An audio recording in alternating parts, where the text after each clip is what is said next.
So hello everyone.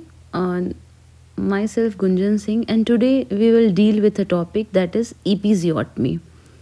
So in second stage of labor, I told you people that we will do episiotomy as soon as crowning of head will take place.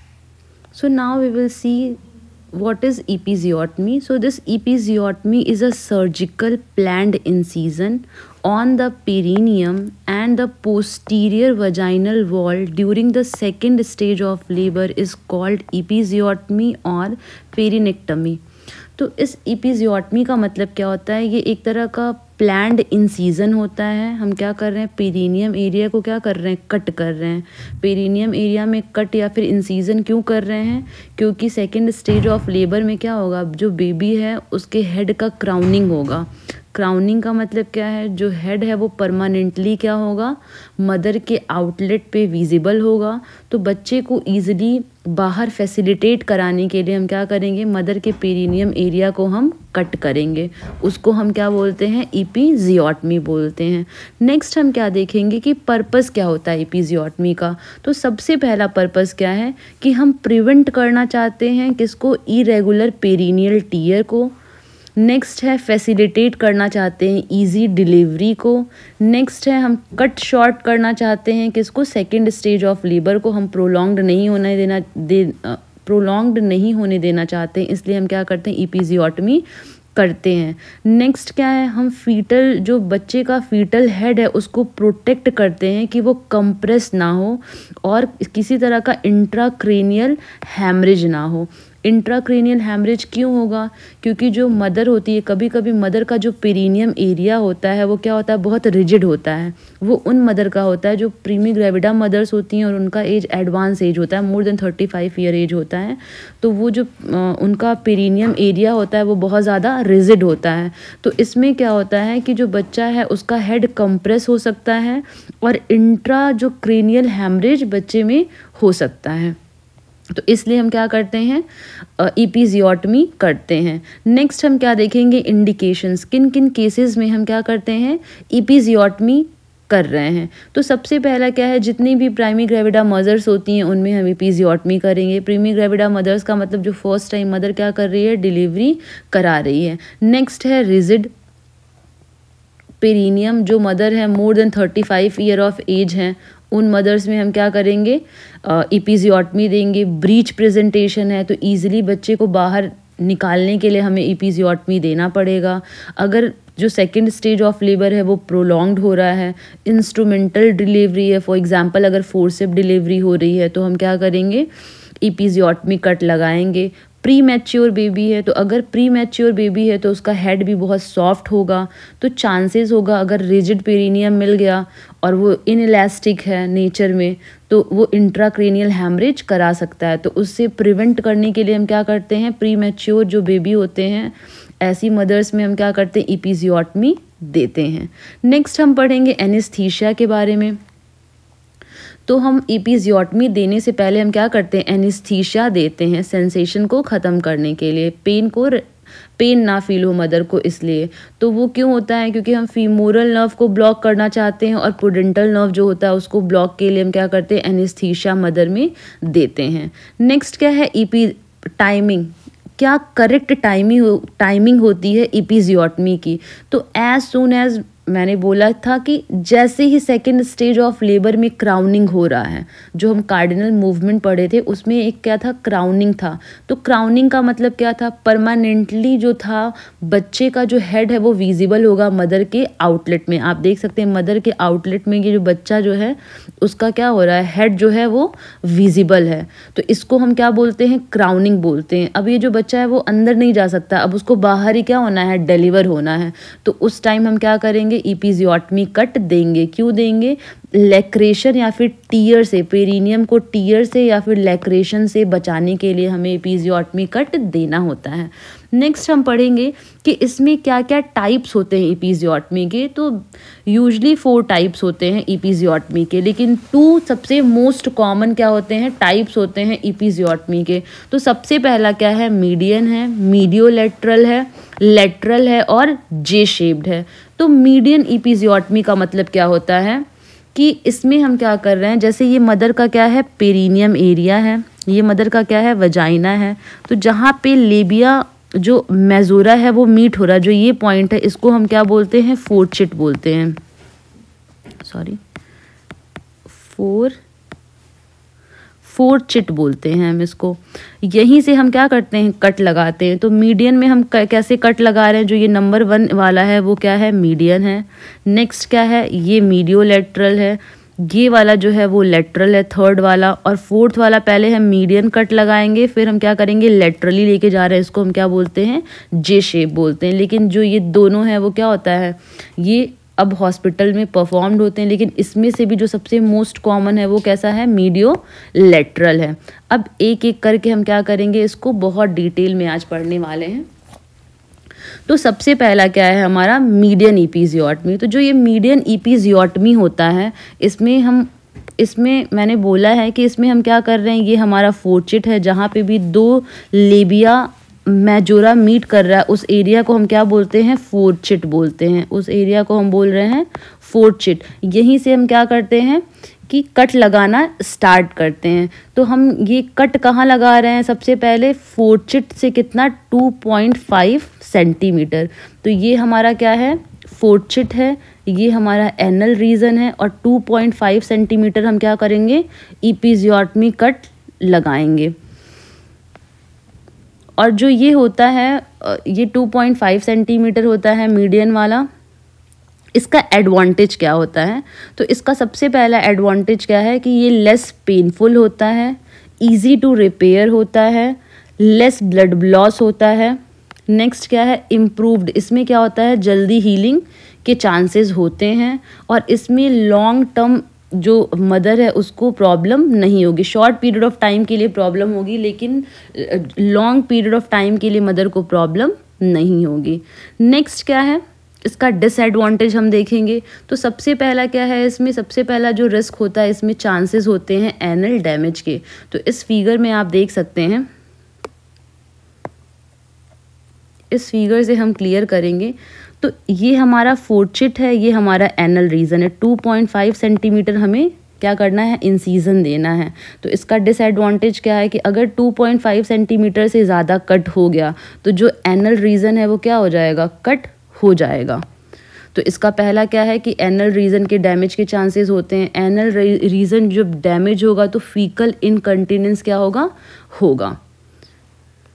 Next इसमें क्या हम पढ़ेंगे कि जो दूसरा हमारा type है वो क्या है, मीडियोलैटरल इपिजियोटमी। तो मीडियोलैटरल इपिजियोटमी का मतलब क्या है कि जो हमारा ये फोर्चिट है, जो हमारा क्या है, ये हमारा फोर्चिट है।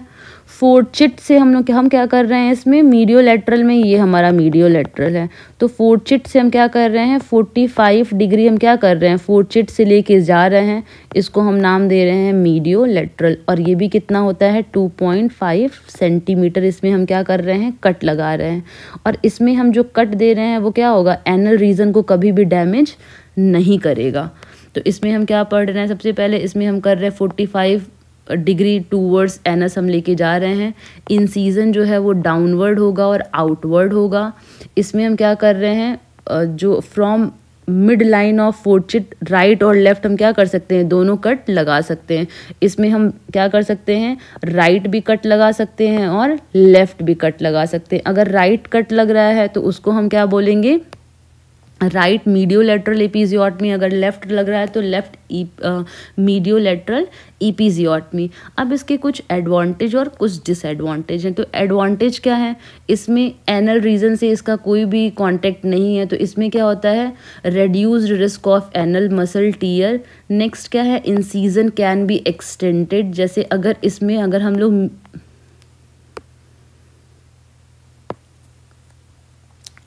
क्या कर रहे हैं, ये जो हमारा मिड लाइन वाला है फिर या फिर मीडियन वाला है, अगर हम इसको एक्सटेंड करने की कोशिश करेंगे तो जो हमारा एनल रीजन है वो डैमेज हो जाएगा। लेकिन अगर हम इसको एक्सटेंड मतलब 2.5 सेंटीमीटर से ज़्यादा एक्सटेंड कर रहे हैं तो इसमें एनल रीजन के डैमेज के चांसेस नहीं है। तो इसके एडवांटेज में दूसरा पॉइंट क्या बोला गया है कि इंसीजन जो है इसमें एक्सटेंड किया जा सकता है, 2.5 सेंटीमीटर से हम ज़्यादा कर सकते हैं। इसमें क्या होता है, फ्यू मसल फाइबर्स जो होते हैं वो कट होते हैं। Can reduce the risk of obstetric anal sphincter injury. तो इसमें एनल रीजन जो है वो इन्वॉल्व नहीं हो रहा है, इसीलिए एनल जो इंस्फिंक्चर होता है उसके इंजरी के चांसेस क्या होते हैं, कम होते हैं। डिसएडवांटेज क्या है, बहुत ज़्यादा पेनफुल होता है, more difficult to repair. Next है इंक्रीज्ड ब्लड लॉस। अब हम देखेंगे लेटरल एपिजियोटमी। तो लेटरल एपिजियोटमी का मतलब क्या होता है, इसमें जो हम वो कर रहे हैं, इंसीजन कर रहे हैं, इसमें हम क्या करेंगे, हमारे फोर्चिट से 1 सेंटीमीटर अवे हम क्या कर रहे हैं, 1 सेंटीमीटर अवे हम लगाते हैं फोर्चिट से, और ये एक्सटेंड किधर होता है, हमारा लेटरल साइड में होता है। और इसमें एक चीज़ मैं ऐड करना भूल गई हूँ कि इसमें क्या होता है, 3 to 4 सेंटीमीटर हम क्या कर सकते हैं, कट लगा सकते हैं। हमें क्या करना है, फोर्चिट से 1 सेंटीमीटर के डिस्टेंस पे हम क्या करेंगे, लेटरली कट लगाएंगे, और ये जो कट है वो कितना हो सकता है, 3 to 4 सेंटीमीटर ये कट हो सकता है। इसके एडवांटेज और डिसएडवांटेज क्या होते हैं, इसमें क्या होता है, reduce risk of anal muscle tear, इसमें भी एनल मसल टीयर के जो चांसेस होते हैं वो कम होते हैं। शॉर्टन करता है किसको, डिलीवरी टाइम को। अगर हमारा डिलीवरी प्रोलॉन्ग्ड हो रहा है तो ये क्या करेगा, शॉर्टन करेगा, बच्चा जल्दी बाहर आ जाएगा। डिसएडवांटेज क्या है कि हमारे दोनों साइड क्या होते हैं, हमारे दोनों साइड क्या होते हैं, यहाँ पे बर्थोलिन ग्लैंड्स होते हैं। तो अगर हम क्या कर रहे हैं, राइट या फिर लेफ्ट हम कट लगा रहे हैं, ये लेटरल एपिजियोटमी कर रहे हैं, तो जो बर्थोलिन हमारा ग्लैंड है, इसमें क्या होता है, चांसेस होता है कि उसमें इंजरी हो सकती है, बहुत पेनफुल होता है, डिफ़िकल्ट टू रिपेयर होता है, इंक्रीज्ड ब्लड लॉस, इसमें ब्लड लॉस क्या हो रहा है, ज़्यादा हो रहा है, क्योंकि हम इसमें क्या कर रहे हैं, 3 to 4 सेंटीमीटर कट लगा रहे हैं। इसमें क्या होता है, लॉन्ग टाइम फॉर हीलिंग, इसलिए मदर को क्या हो रहा है, बहुत ज़्यादा डिस्कम्फर्ट होता है इसमें, इसीलिए इसको हम फॉलो नहीं करते हैं। नेक्स्ट है हमारा जे शेप। जे शेप में क्या कर रहे हैं हम लोग, इसमें सर्जिकल इंसीजन कर रहे हैं। इसमें हम क्या कर रहे हैं, पहले हम क्या कर रहे हैं, मिड लाइन की तरफ ला रहे हैं, फिर मिड लाइन से हम क्या कर रहे हैं, मिड लाइन से हम इसको दूर लेके जा रहे हैं, कितना सेंटीमीटर, 1.5 सेंटीमीटर हम क्या कर रहे हैं, अवे लेके जा रहे हैं, किससे, मिड लाइन से, कि जो हमारा एनल इंस्फिंक्चर है वो कट ना हो। तो इसमें हम क्या कर रहे हैं, इसको 5 या फिर 7 क्लॉक पोजीशन बोलते हैं। क्यों बोलते हैं, क्योंकि जो हमारी घड़ी होती है वो कैसे होती है, 12 यहाँ बजता है, 6 यहाँ बजता है, 3 यहाँ बजता है, 9 यहाँ बजता है, यहाँ पे इसके बीच में 5 कहीं होगा, और इसके बीच में क्या होगा, कहीं 7 होगा। तो इसमें हम क्या कर रहे हैं, इसको 5-7 क्यों बोला जाता है, कि पहले हम क्या करेंगे, इसमें जैसे यहाँ पे ये हमारा फोर्चिट है, पहले हम क्या कर रहे हैं, इसको बीच में मिड लाइन कट कर रहे हैं, फिर इधर हम इसको एक्सटेंड कर सकते हैं या फिर इधर एक्सटेंड कर सकते हैं, लेफ़्ट भी लेके जा सकते हैं, राइट भी लेके जा सकते हैं। तो अगर हम किधर लेके जा रहे हैं, राइट साइड लेके जा रहे हैं, तो मतलब क्या है, ये हमारा 7, और अगर इधर लेके जा रहे हैं तो क्या हो जाएगा, 5 हो जाएगा। इसलिए इसमें एक और लाइन बोली गई, टूवर्ड्स द स्टियल ट्यूबरोसिटी की तरफ हम लेके जा रहे हैं, और कितना लेके जा रहे हैं, 1.5 सेंटीमीटर लेके जाते हैं जे शेप में।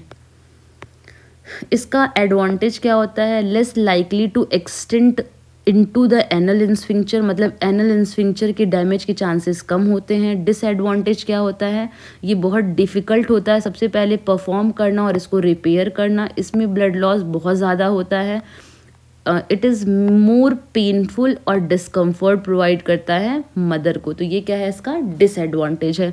अब एपिजियोटमी अगर हम परफॉर्म करने जा रहे हैं तो हमें क्या करना है, स्टेप्स फॉलो करना है। तो सबसे पहला स्टेप क्या होता है, हमें पेरिनियम एरिया को क्लीन करना है, एरिया को ड्रेप करना है, ड्रेपिंग करना है। जो भी एरिया हम क्या करने जा रहे हैं, एपिजियोटमी करने जा रहे हैं, हमें क्या करना है, एनेस्थीसिया लगाना है।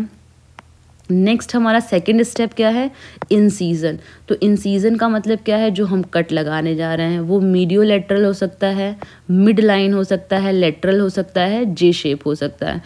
लेकिन जो ये मिड लाइन होता है वो मीडियो लेटरल होता है, वो क्या होता है, सबसे मोस्ट कॉमन होता है। सारे हॉस्पिटल में हम क्या फॉलो करते हैं, मीडियो लेटरल फॉलो करते हैं। नेक्स्ट हमारा क्या है, अगर हम क्या कर रहे हैं, एपिजियोटमी कट लगा रहे हैं, अगर हम क्या कर रहे हैं, कट लगा रहे हैं, तो कौन कौन सी ऐसी स्ट्रक्चर्स हैं जो हमारी कट होती हैं। तो हम इसको क्या पढ़ेंगे, इनसाइड आउट, मतलब अंदर से बाहर की तरफ। तो सबसे पहला क्या हो रहा है, तुम्हारा पोस्टीरियर वजाइनल वॉल कट हो रहा है। Superficial and deep transverse perineal muscle cut हो रहा है।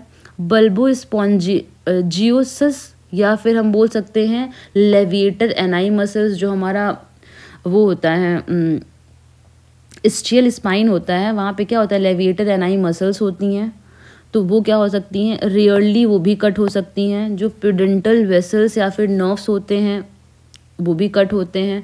नेक्स्ट क्या होता है, स्किन और सबक्यूटेनियस टिश्यूज़ जो होते हैं, अगर हम एपिजियोटमी कर रहे हैं तो वो भी कट होते हैं।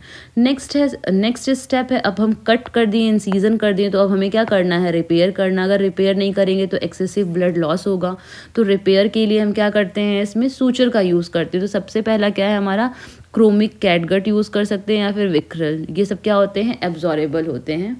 नेक्स्ट हम पढ़ेंगे कि रिक्वायरमेंट्स, क्या क्या रिक्वायरमेंट्स होते हैं एपिजियोटमी के लिए। तो सबसे पहले हमें क्या चाहिए, गुड लाइटिंग सोर्स चाहिए। अगर अच्छा लाइट नहीं है तो हम एपिजियोटमी परफॉर्म नहीं कर सकते हैं। लिनन चाहिए हमें, प्रॉपर एक अच्छा ड्रेसिंग चाहिए। नेक्स्ट है इंस्ट्रूमेंट, सारे इंस्ट्रूमेंट्स होने चाहिए एपिजियोटमी के लिए। सूचर होना चाहिए और निडल होना चाहिए।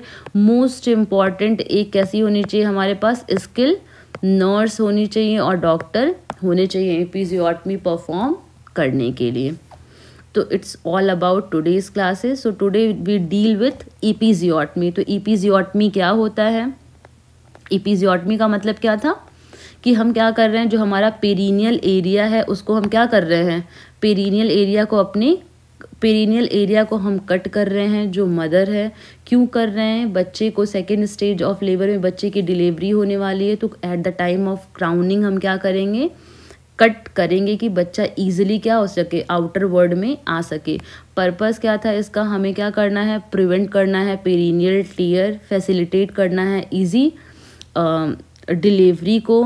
बच्चे को क्या करना है, हमको सेकेंड स्टेज ऑफ लेबर को ज़्यादा प्रोलॉन्ग्ड नहीं होने देना है। बच्चे को इंट्राक्रेनियल हैमरेज से बचाना है। कुछ इंडिकेशंस पढ़े हैं हम, एनेस्थीसिया देंगे, जो नर्व्स होते हैं पेडेंटल नर्व और फीमोरल नर्व उसको ब्लॉक करने के लिए। टाइमिंग करेक्ट क्या होती है, at the time of crowning correct timing होती है।